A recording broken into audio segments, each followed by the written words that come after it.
Could you just clear this up for us in your mind, please? Sure. Actually, thank you very much for bringing this up. That's a subject that I'm with daily because it is the subject of my forthcoming book, the first that I've written in 10 years since Exopolitics. And the book is entitled Dimensions, the Dimensional Ecology of the Multiverse. And it sets out a map which addresses just the question that you talk about. What is the typology of intelligent civilizations in the multiverse? How are they arrayed? And this whole exercise started in many different ways, one of which was when I was approached by Oxford University Press, which is a division of Oxford University in the UK, paradoxically sort of the seat of learning of the Anunnaki culture. Yeah. And they asked me if I was interested in writing a book on extraterrestrial law. I think it was a covert approach to see what I knew, because Oxford University is really an intelligence agency as much as it is a quote institution of learning. And so out of that exercise, I saw that there were no existing adequate typologies of intelligent civilizations in the multiverse. The two typologies which existed were extremely inadequate.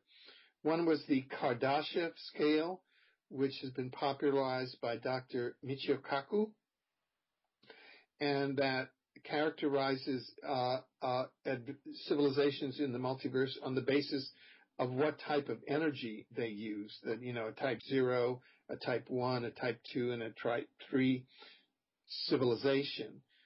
We're at a type 0 right now, meaning that we're using up our own resources of the planet as an energy source. The other typology is a typology that is totally inadequate.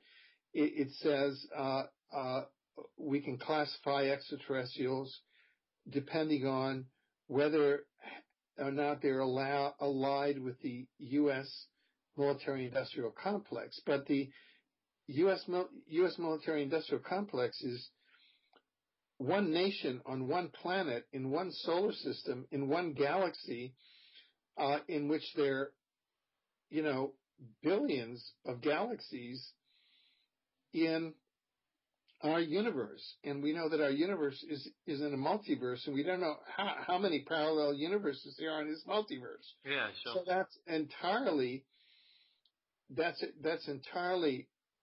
Earth-centric and inadequate. So what I was able to develop, which I've now presented at universities, and I've presented at conferences around the world, and will be presented in my new book, Dimensions, which will be published later in 2011, is what is called the dimension-based typology of intelligent civilizations.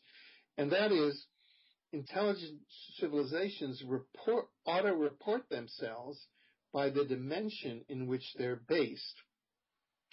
They'll say, oh, I'm a Pleiadian from the 5th dimension.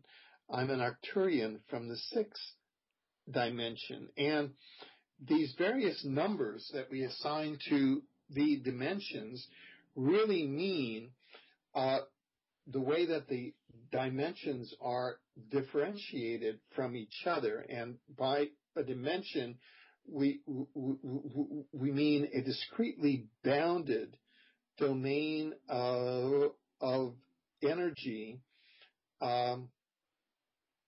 where the prime determiners, where there are unique prime determiners to that dimension. For example, we're in the 3rd dimension now, and this is the time-space dimension.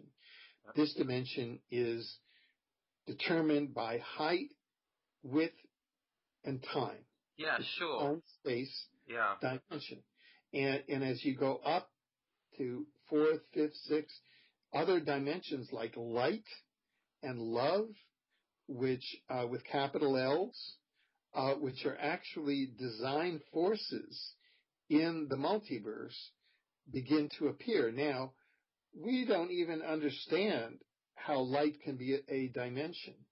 And we don't even understand how love can be a dimension. I mean, some of us who spend our time in this, and if you spend enough time in meditation, you know that we're in a time-space hologram. Yes, and we that are. That's right. I mean, I that just come in briefly because I know I like to kind of support these things with science as well. I know that recently NASA created a gyroscope and set it to point at a fixed location in space to measure the influence of Earth's rotation on the swirl in the fabric of space-time. So there's science out there, kind of trying to prove and support the space-time continuum that kind of we're referring to now in terms of dimensional time. So I just thought I'd kind of add that to kind of bring in a kind of scientific, current scientific perspective on this. Right. So to get back to your question, is that there really the distinction between extraterrestrial and interdimensional is an artificial one. Yeah. Intelligent civilizations in the multiverse exist in different dimensions. And they are intelligent civilizations in our solar system in the third dimension. And there are hyperdimensional civilizations, in other words, in upper dimensions. And they both are extraterrestrial. And they both are interdimensional. Now, there's a second way in which interdimensional is used. And that is when we define the multiverse, we mean not only what we know as the physical multiverse, that is the multiverse of creatures like ourselves, humans, the human form, with a soul in it. That is a conscious being that comes in and incarnates inside that soul. That soul participates in what we call the dimensional ecology. And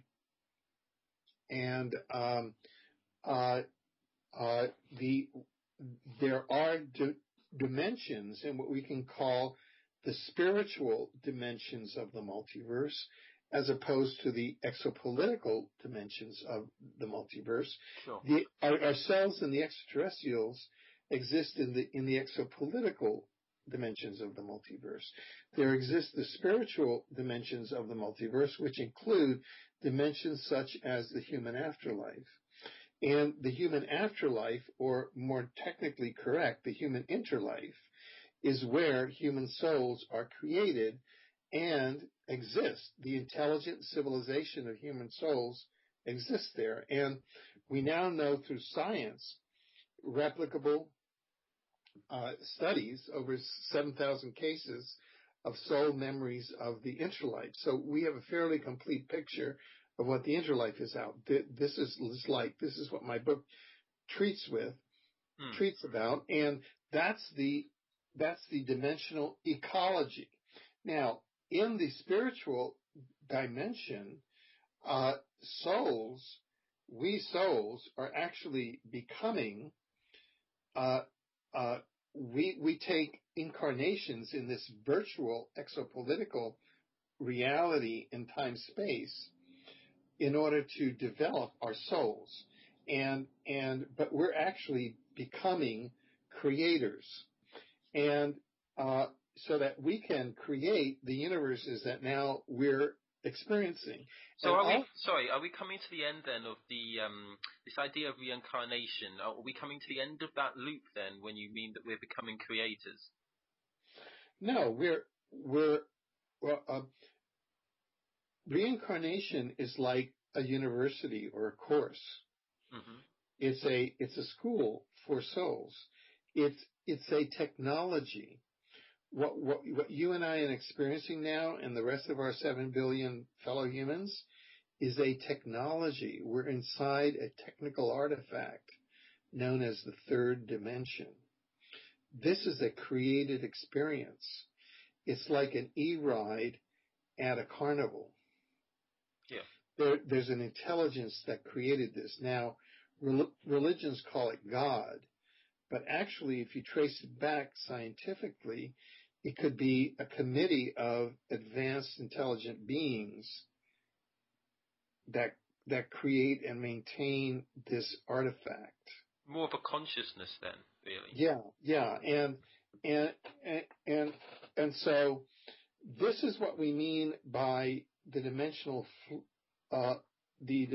ecology of the multiverse, and how interdimensional beings can include creator God types that create universes like the one that we exist in. And we're now in the era in which science and spirituality are merging so that we can begin to talk about these issues in terms of science, that is experimental, replicable science, and not only religion or religion or belief and ritual from sacred text. Yeah, very interesting. Very interesting. I know I know that kind of. I was speaking to somebody called Greg von Heisler. He's a young guy he calls himself a shaman. He's had kind of some weird experiences with what he calls the reptilians, but in a positive way. I mean, we talked about the Anunnaki. Could you briefly explain to us? We talk about interdimensional life here. Have you heard of the term reptilians used? Yeah, I think that the term reptilian in our culture is used in two different ways, or at least there are two different ways in which one can define the way that reptilian is used. One is an historical sense, and you can get this from the extraterrestrial literature, and that is how the Galactic Federation first arose, and that is quite some time ago. The figure that I hear is about 1 million years ago.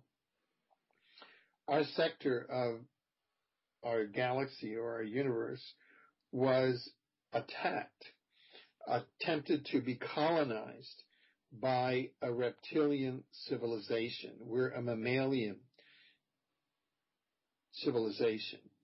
And apparently the reptilians, in colonizing our planets, turn us into cattle farms. We would be just so much cattle farms because they would devour us and eat us.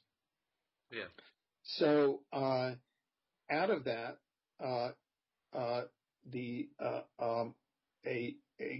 sort of galactic federation arose with the Alpha Centaurians, with the Pleiadians, with the Sirians, even with the Bootes Greys, that fought off the reptilians. And out of that comes all the Star Wars. Yeah, sure. George Lucas stuff. Yeah. Yeah, there's a lot of legends in our past. Now, there's another sense of reptilian, which is the sense in which you hear it in the David Icke, and you hear it in the way that Satanism and satanic masses and this kind of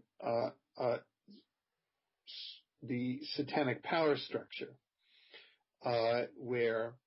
which has infiltrated a lot of the terrestrial controllers, royal families, governments, Masonic organizations, religious organizations like Zionism, military organizations. There's